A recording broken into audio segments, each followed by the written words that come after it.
अस्सलाम वालेकुम dear students. आज हमारा ग्रुप थ्योरी का लेक्चर नंबर 19 है। तो लेक्चर शुरू करने से पहले स्टूडेंट्स जिन्होंने मेरा चैनल अभी तक सब्सक्राइब नहीं किया उनसे रिक्वेस्ट है मेरा चैनल लाइक शेयर और सब्सक्राइब ज़रूर कर दें और साथ ही बेल आइकन का बटन भी प्रेस कर दें ताकि आपको हर आने वाली न्यू वीडियो के बारे में नोटिफिकेशन मिलता रहे। तो चलिए लेक्चर शुरू करते हैं। स्टूडेंट्स हमने ग्रुप थ्योरी की 2.1 जो एक्सरसाइज है वो स्टार्ट की हुई है। तो उसमें आज हम क्वेश्चन नंबर 7 को डिस्कस करते हैं जो कि क्वेश्चन इम्पोर्टेंट भी है, एक अच्छा क्वेश्चन है, यूनिवर्सिटी में आ सकता है एग्जामिनेशन में। ठीक है, तो हम देखते हैं क्वेश्चन में क्या है। Prove that the set of complex valued function, ठीक है, हमारे पास फंक्शन दे दिए गए हैं IFGH, ठीक है, और डिफाइंड ऑन द सेट, ये जो चीज़ लिखी है इसको हम पढ़ते हैं नॉन ज़ीरो कॉम्प्लेक्स नंबर्स। ठीक है, इसको कैसे पढ़ना है, इसको हमने कैसे पढ़ना है, नॉन ज़ीरो कॉम्प्लेक्स नंबर। सी जो है ये कॉम्प्लेक्स नंबर को डिनोट करता है और ये जो है ये इसका मतलब है कि नॉन ज़ीरो होंगे कॉम्प्लेक्स नंबर्स। ठीक हो गया। उसके बाद जो हमारे पास जो चीज़ गिवन है कंपोजिशन, जो फंक्शंस की जो कंपोजिशन वो गिवन है वो कुछ इस तरह से गिवन है। आई ऑफ जी हमारे पास जी के बराबर है, F of G minus G के बराबर है, जी ऑफ जी इक्वल है वन बाय जी के, और इसी तरह एच ऑफ जी हमारे पास -1 ओवर जी के बराबर है। यहाँ पे जी क्या है, जी जो है वो set of non zero complex number में थे है। ठीक है, तो हमने शो क्या करना है, ये जो है ये जो हमारे पास फंक्शन है जो कंपोजिशन है ये ग्रुप है अंडर, ठीक है, अंडर किसके, अंडर मल्टीप्लिकेशन कह लें या ठीक है, form a group under composition of function. इस तरह की कंपोजिशन के अंडर ये ग्रुप बना रही है ये जो हमारे पास जो फंक्शन गिवन है वो।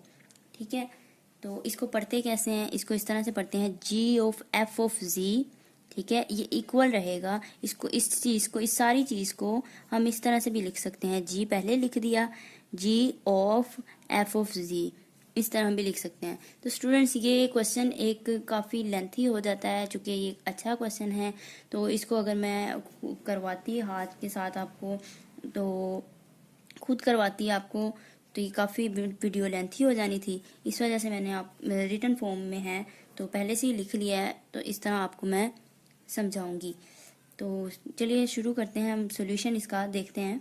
सबसे पहले हमने क्या करना है, हमने हर क्वेश्चन में यही सेम पैटर्न है, हमने क्या करना है कि लेट कर लेना है, ठीक है, जो हमारे पास एलिमेंट हैं, जो हमारे पास फंक्शन गिवन है उनको एक सेट की फॉर्म में लिख लेना है और उसको किसी का अल्फ़ाबेटिकली कोई भी आप नाम दे दें। हमने लेट कर लिया जी, जी बराबर है और जो हमारे पास एलिमेंट थे जो फंक्शन थे IFGH उसको हमने सेट की फॉर्म में लिख लिया। ठीक है, उसके बाद हमने नंबर 1 पे प्रॉपर्टी, ठीक है, क्लोजर ला। अगर तो स्टूडेंट्स एक बात आपने याद रखनी है, अगर आप जस्ट कैलेस टेबल ही बनाना चाहते हैं, आप कहते हैं कि टाइम सेव करना है, ठीक है, इतना टाइम नहीं है पेपर के लिए कि आप सारी प्रॉपर्टीज़ को 1 बाय 1 करके आप सेटिस्फाई करें, देखें सेटिस्फाई होती है कि नहीं होती। तो अगर आप टाइम सेव करना चाहते हैं, आप चाहते हैं कि सिर्फ कैलेस टेबल ही करना है, तो फिर यहाँ पे आपको हाइडिंग देने की ज़रूरत नहीं है क्लोजर ला की। सिंपल जैसा आप इतना लिखेंगे ये कैलेस टेबल, ठीक है, कैलेस टेबल लिख देंगे आप। लेकिन अगर आपने फोर्थ की 4 प्रॉपर्टी शो करवानी है, सेटिस्फाई होती हैं, तो फिर आप फिर जो कैलेस टेबल बनाने से पहले नंबर 1 क्लोजर प्रॉपर्टी लिखेंगे, सिमिलरली फिर उसके बाद number 2 associative inverse identity, what ever जो भी आपका पैटर्न होगा। ठीक हो गया। अब तो चलिए शुरू करते हैं, हमने इसको किस तरह से सॉल्व करना है। हमने कैलेस टेबल बना लिया, ठीक है, यहाँ पे फंक्शन हमारे पास जो थे वो लिख लिए, इस तरह भी कॉलम वाइज भी रो वाइज भी हमने लिख लिया। अब हमने क्या करना है, मल्टीप्लाई करना है आई ऑफ आई को, ठीक है, इसका क्या मतलब है, आई ऑफ आई। तो हमें पता है आई क्या चीज़ है, आई तो आइडेंटिटी होती है, तो आइडेंटिटी से किसी को भी मल्टीप्लाई करें एलिमेंट वही सेम वापस आ जाएंगे। तो इस वजह से आई ऑफ आई करने से आई मिल गया, जिस तरह हमने मैट्रिक्स की मल्टीप्लिकेशन की थी। ठीक है, इस तरह आई ऑफ एफ करते हैं, तो चूंकि आई आइडेंटिटी है, आइडेंटिटी से मल्टीप्लाई करें वापस आपको एफ ही मिलेगा। आई ऑफ जी किया तो वापस जी ही मिलेगा। आई ऑफ एच किया तो वापस आपको एच ही मिलेगा। अब चलते हैं सेकंड फंक्शन जो हमारे पास था एफ ऑफ आई करते हैं। तो चूंकि फिर अगेन हमारे पास आइडेंटिटी आ गई, तो आइडेंटिटी से एफ को मल्टीप्लाई करेंगे, एफ ऑफ आई करेंगे तो एफ ही आएगा। अब यहाँ से देखना है हमने आगे मजीद, एफ ऑफ एफ करें तो हमें क्या मिलता है, एफ ऑफ एफ। तो स्टूडेंट हम यहाँ पे देखते हैं कि क्लोजर लॉ है ना, तो हमने कोई से दो एलिमेंट ले लिए। क्लोजर लॉ में इसी तरह ही होता है, कोई से दो एलिमेंट्स ले लेते हैं, हम कहते हैं कि वो ग्रुप में बिलोंग करता है, तो फिर हम दिस इम्प्लाइज कह देते हैं कि उनकी जो कंपोजिशन होगी एफ ऑफ जी वो भी उसी ग्रुप में बिलोंग करेगी। ठीक है, अब हम कर रहे थे टेबल में एफ ऑफ एफ। हमें पता है जो कंपोजिशन हमारे पास जिस तरह से गिवन थी वो इस फॉर्म में थी। ठीक है, एफ ऑफ एफ फिर ऑफ जी। हमने ये भी देखा है जो स्टेटमेंट में गिवन था कि इस सारी फॉर्म को हम इस तरह भी लिख सकते हैं, एफ पहले लिख दिया, ऑफ ब्रैकेट आ गई, फिर एफ ऑफ ये जो जी था इस तरह। ठीक है, हम इसको इस फॉर्म में लिख सकते हैं, ये हमारे पास गिवन था कंपोजिशन में। ठीक हो गया। अब हमें चूंकि पता है एफ ऑफ जी, हमारे पास स्टेटमेंट में ये भी गिवन है कि एफ ऑफ जी बराबर है माइनस जी के, तो इस एफ ऑफ जी की जगह पे हम माइनस जी लिख सकते हैं। हमने लिख दिया माइनस जी। अब ये तो खत्म हो गया ना, एफ ऑफ जी की जगह माइनस जी लिख दिया। अब ये पीछे वाली एक रह गई एफ ऑफ माइनस जी। अब हमारे पास एफ ऑफ माइनस जी तो है ही नहीं, हमें तो गिवन था एफ ऑफ जी, लेकिन हमें यहाँ पे क्या चाहिए, एफ ऑफ माइनस जी। तो हम इस जी की जगह पे पुट कर देते हैं खुद से जी बराबर है माइनस जी के। क्यों पुट किया, क्योंकि हमें चाहिए एफ ऑफ माइनस जी, जबकि हमारे पास एफ ऑफ जी है, पॉजिटिव में है, हमें माइनस चाहिए। हमने इसको बनाने के लिए हमने क्या किया, इस जो गिवन था एफ ऑफ जी, उस जी की जगह हमने कर दिया, पुट कर दिया जी बराबर है माइनस जी के। जब हमने पुट कर दिया तो देखें स्टूडेंट्स क्या बनता है हमारे पास, एफ ऑफ इस जी की जगह माइनस जी आ गया, ये वाला माइनस एज इट इज बाहर आ गया, और जो अंदर जो जी था उसकी जगह हमने कर दिया माइनस जी। ठीक हो गया, तो माइनस माइनस प्लस, तो ये आंसर आ गया जी। इसका मतलब एफ ऑफ माइनस जी जो हमारे पास है वो जी के बराबर है, जेड के बराबर है।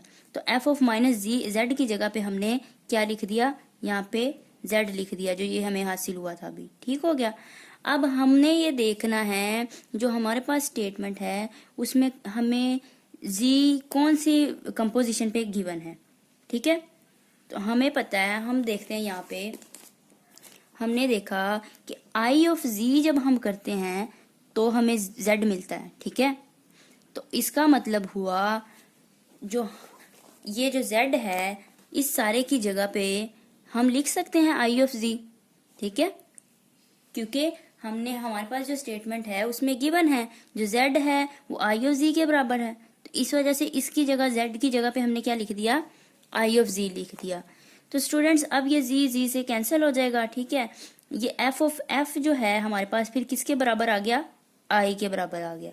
तो ये एक काफी लेंथी हो जाता है प्रोसेस, इस तरह से क्वेश्चन काफी लेंथी हो जाता है क्योंकि टेबल जो हमने बनाया है इसमें काफी सारे फंक्शन हैं।